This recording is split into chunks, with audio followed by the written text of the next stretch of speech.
We've talked a lot about breaking your problems down into their smallest form on this show. And this is something I recommend you do not only when you're stuck or as a way of getting out of a difficult place, but in general.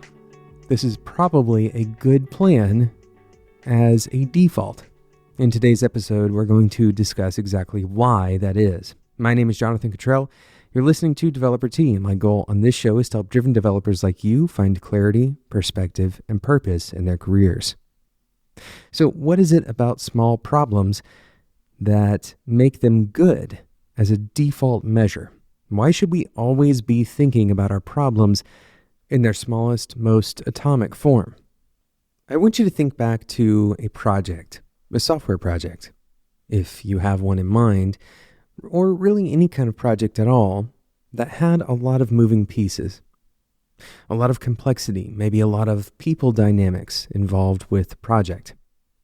Maybe it's a school project where you had a lot of participants, a group project, and let's say that there was some conflict on that team. Or if it was a professional project, a software project, there's a lot going on. Maybe there's multiple stakeholders, maybe there's some weird APIs that you have to integrate with. Maybe you're on a constrained timeline, or certain parts of the project have better funding than other parts, and all of this asymmetry, all of this heterogeneity in the project. This is the hallmark of a complex system, a complex project. And the truth is, most projects that we engage in, particularly if they grow to a sufficient size, they will eventually become complex. And if you were to zoom out and look at them at some level, the complexity is overwhelming. We can't really calculate the complexity with our own brains. In other words, we can't imagine what is the next most perfect decision to make. And this is kind of a good heuristic for deciding whether a project at a particular vantage point is too complex to think about as a whole. But there's an interesting thing that happens when you zoom in. Once you zoom in a little bit, things get a little less complex. And that zooming can happen on multiple different types of axes. For example, you might zoom in on the time aspect. Maybe you don't know what the most important thing is to do if you were to look at, the next year, but perhaps you do know the most important thing to do in the next hour. Or vice versa. Maybe the zooming in actually looks a little bit more like zooming out. Maybe you do know what the best thing is to do over the next year, but it's hard to determine what the best thing is to do in the next hour. If you zoom into a particular part of the project that has a homogeneous structure, maybe it has homogeneous funding, for example, or that particular part of the project only works with one fairly straightforward API, or even if that one piece of the project works with that old weird API, at some vantage point, at some zoom level, once you go in deep enough, things become simpler. And if you continue to zoom in, things become nearly elementary. And it's at this zoom level that I want you to focus your energy and your efforts. And not because it's easy either. We're going to take a quick sponsor break, and then we're going to come back and talk about how those atomic, simple elements are the best ground for experts to be playing on. Today's episode is sponsored by Command Line Heroes.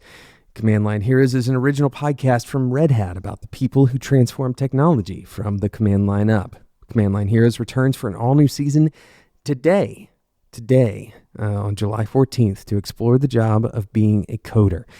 Author Clive Thompson joins host Saron Yitbarek to share his insights from over 200 interviews with coders for his latest book. This 3-episode mini-season will cover the many paths to a coding career, where coders work, and what coders expect from each other. Past seasons have ranged from the history of open source to the origins of popular programming languages, and most recently, the creation of revolutionary hardware. Head on over to the podcast platform of your choice to listen and subscribe to Command Line Heroes today.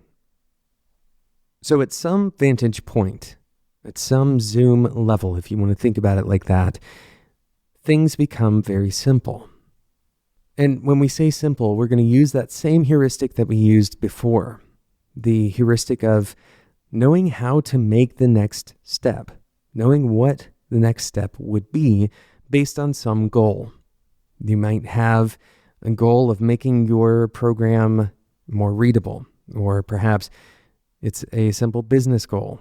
When you break problems down into their smallest component parts, you end up with something that doesn't have a lot of interactions with other parts. Now, here's why this is important.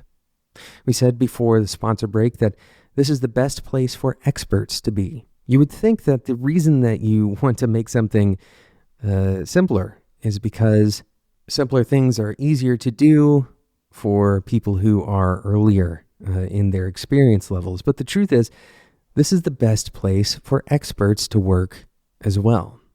And the reason for this is because at the simplest level, we can follow principles more directly. Think about this for a minute.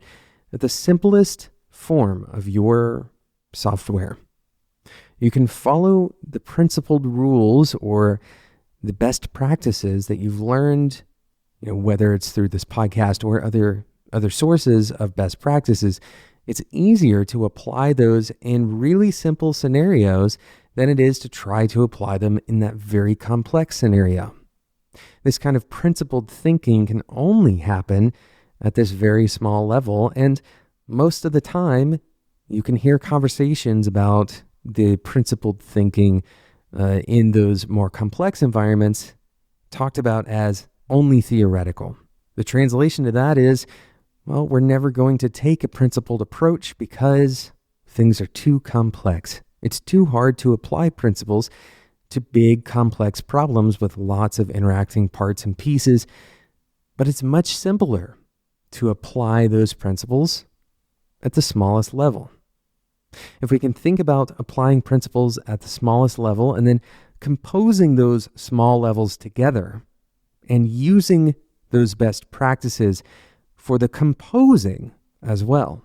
In other words, you can apply these principles to the parts, and then you can apply the same principles to how you fit those parts together.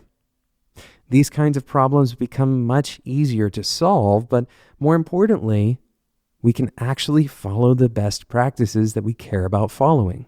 We don't have to talk about code from two vantage points, one being the realistic and the other being the idealistic.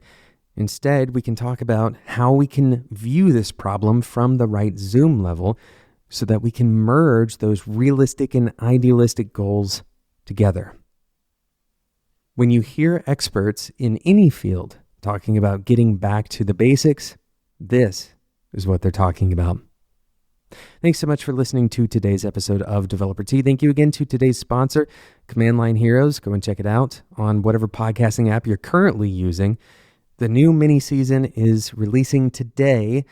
Go and subscribe and listen to those excellent conversations.